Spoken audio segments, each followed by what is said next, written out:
coach. You're gonna have to excuse my filming. I'm gonna video and demo a couple of movements myself. Unfortunately, none of the other interns could stay this late on the Friday when the weight room was cleared out. So I'm gonna go over two basic movements, the clean from the floor, of course, and the back squat. So I'll go ahead and edit the video the best that I can, make sure everything's fluid, concise, and make sure that I don't ramble on too much.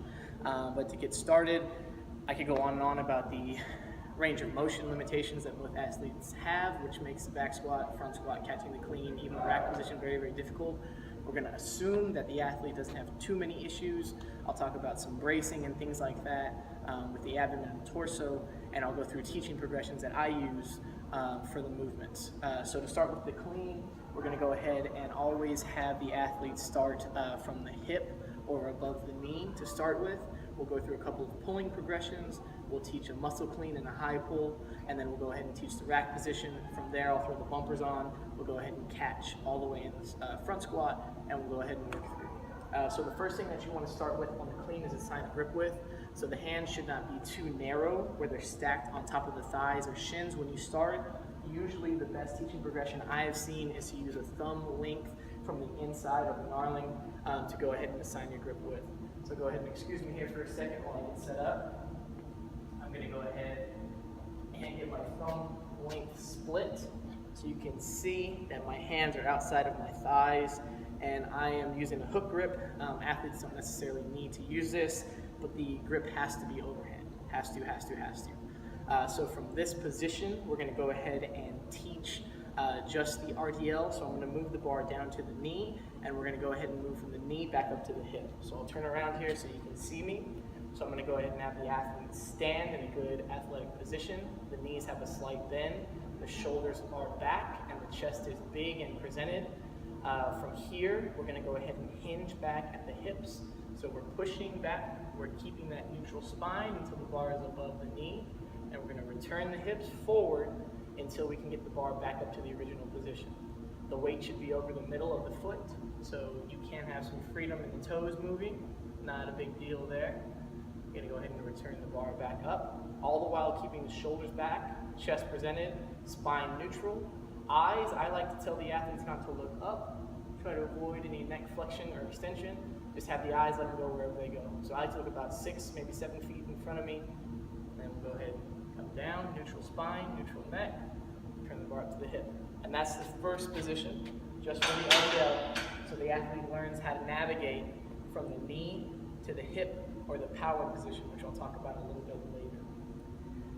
So the next progression that I teach is continuing the RDL, but we're going to go ahead and put a little shrug into it at the top, so the athlete learns the upward momentum of the bar with the shoulders. I'm going to go ahead and stand, feet stacked underneath the hips, shoulders back, chest presented, come down above the knee, come back up to the hip, shrug, and there's going to be a slight transfer, so the weight's going to get away from the toes and more to the midfoot, not necessarily on the heel, but just back a little bit as those shoulders shrug. So again, returning up to that athletic position, the power position, shrug, and we'll go ahead and back down. Shrug, go ahead and return back down. Shrug, turn back down. So I'll go ahead and demo that a few more times.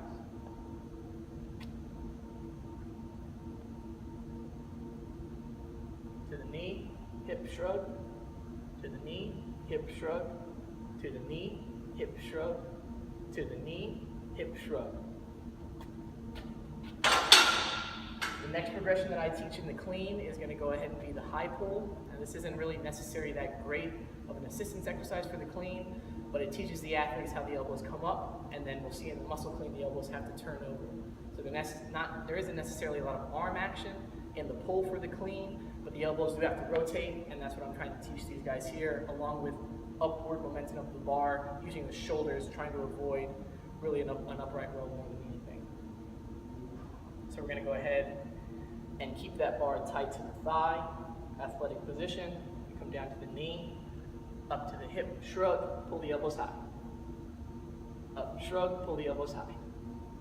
Up, shrug, pull the elbows high. So it's very important to make sure the athlete knows that the bar is staying close to the body. If the bar comes out and away, inefficient bar path, you have to jump out to chase it, landing on your toes. All kinds of crazy things can happen in the turnover. So bars stay tight, Coach Philo, one of the good cues that I found is knuckles down, bar tight, bar tight. So from there, I'm going to teach them the muscle clean. So we'll come, continue that position, high pull, and then we're just going to turn the elbows under. So RDL, up to the hip, high pull, turn the elbows under. I'm not going to worry about a knee bend right now. If the athlete does it naturally, that's totally fine. We'll start working the power, front squat from there, and then we'll take a pull from the floor. Athletic position, chest presented, bars down to the knee, pull, shrug, high pull, turn the elbows under. And you can see even I got a little bit of a bad habit on my muscle clean, bending my knee. Come down to the hip, up tall, rotate, and one more, down to the knee, hip, high pull, rotate. Good. Now again, a range of motion issue can easily occur if the athlete can't get to the front rack position, in which case, tons of mobility work needs to be done. I'm sure you already know the P's and Q's on that one. So from here, once the athlete can get into that muscle clean position, we're gonna go ahead and teach a power clean from the, or a hang power clean, excuse me, and then we'll slowly add in the front squat. Again, the front squat is gonna be an issue for a lot of athletes. They don't have a lot of mobility to get down there, not sure how to brace the abdomen, all kinds of things. I'm gonna assume that the athlete has those just so I can teach how to demo the movement. So we're gonna kind of just speed up all of those motions, and instead of going one by one, we're gonna turn it all together, and we're gonna add a quarter squat underneath the bar. So I'll come down to the knee, up to the hip, high pull, rotate the elbows, and I'm gonna catch here. The easiest thing to tell the athletes is, for me, is tall shrug, split the feet. A lot of athletes I've seen associate the power clean with stomping of the feet, as if the stomping or the high heel kick, this kind of mechanism, is gonna put more power into the floor. For me, that's inefficient. More time spent in the air, less time getting underneath the bar. So I like to tell the athlete, split the feet, get underneath the bar as fast as you're trying to pull it off the floor. Is the best mechanism that I've found. So we're gonna go ahead and keep that same progression. I'm gonna come down to the knee, up to the hip, and we're gonna put everything together all at once, and we're gonna finish in that quarter squat. So it is a little bit easier to do a hang power when there's actually some weight on the bar to pull underneath. Again, I almost took my own neck off on that one there. Easiest thing for me, split the feet, get underneath the bar, put it all together, put it all together. So once they have that motor pattern down, we can go ahead and teach the front squat from the power position. So we'll put everything together, and we're gonna add in the front squat. Here, pause and up. And that was really bad technique by me. Let me try another one. Power, split, little pause, and a front squat. And again, once the athlete put all of those pieces together, we just take out the pauses. Let me catch my breath here for a second.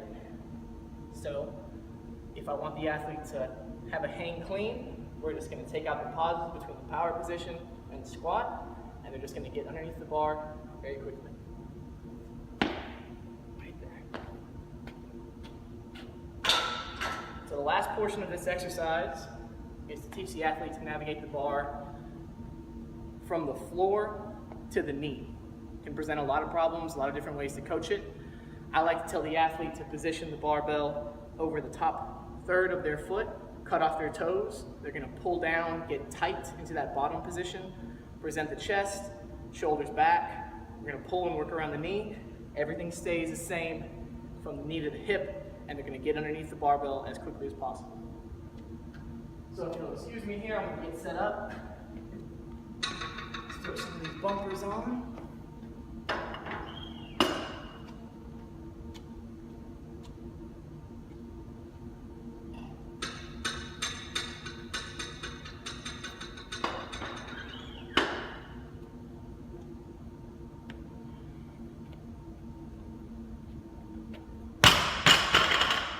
It's paramount that the athlete has a good starting position. Without a good starting position, everything gets thrown out of whack. They can start pulling with their hips too high, can lead to injuries and all kinds of things. We want to develop power here, we want to develop strength.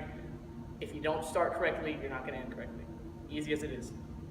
So I like to tell my athletes, again, cut their toes off with the barbell, take your hands, down to the bar, assign your grip width, and from here I want you to pull your butt down until your shins are almost to the bar. Pulling down, you can feel that tension generated in the hamstrings and the lats when you're in the right position. So usually I'll get hands-on with an athlete and kind of position them down, butt down, chest up, until they can get into that position. From there, off the floor, it's very important to make sure that the athlete doesn't lead up with their backside. Instead, that they're pulled down and the hips and chest rise at the same level. I'm okay with a little bit of the knees flaring out to get out of the way of the barbell, as long as they don't come on the outside edge of the foot too much. So again, it takes repetition, it takes practice for the athlete to learn how to move from the floor to the knee, get around the knee, and then put it all together. So sometimes halting cleans or moving from just kind of that first position, that first pull from the floor to the knee is a good exercise for me. Again, assuming that the athlete can full squat, can get into a starting position, remembers how to put everything together from the knee through the hip to the catch. It should be quick, it should be fast, it should be stable. So, I want to let the athlete get set. We're going to pull around the knee, up, shrug, and turn over and catch. Here. Now I like to get a little bit of a dynamic start before I go, so I kind of pull myself down and rip it. It's going to happen a little bit fast. I'm going to pull down, tight, up, shrug, and up. So for me, that's the clean. Again, a lot of work to be done on the catch position in the front squat. Can the athlete even get there? Can the athlete get off the floor? Can the athlete move it quickly? I love the clean, I love what it teaches, the speed underneath the bar, all the torso stability that you need to have, and then a quick cue. I know I'm running on super long here on this one. Excuse me. Is bracing with the transverse abdominis to stabilize the torso. I feel like a lot of athletes, in my experience, don't know how to breathe properly, and what they do is when they inhale to stabilize, they keep all their air up here in their chest and in their face. So they get very, very lightheaded when they exhale, and they're not really bracing through with the spine. So I always tell them, pull that spine down into that belly button, feel your natural weight belt go across, and that's going to stabilize you in that front squat position when you catch with a lot of weight in the hole. Yeah, I think I hit everything. Again, my apologies about not being able to actually demo with someone else. But again, that's my process more than anything. Start from the hip, work up into the power, add the front squat, then put it on the floor and put it all together. As far as the clean goes, many, many variants of this lift. Again, range of motion issues, biomechanics, tons of things that we can talk about, but that's the way that I teach the clean, assuming that you can get there.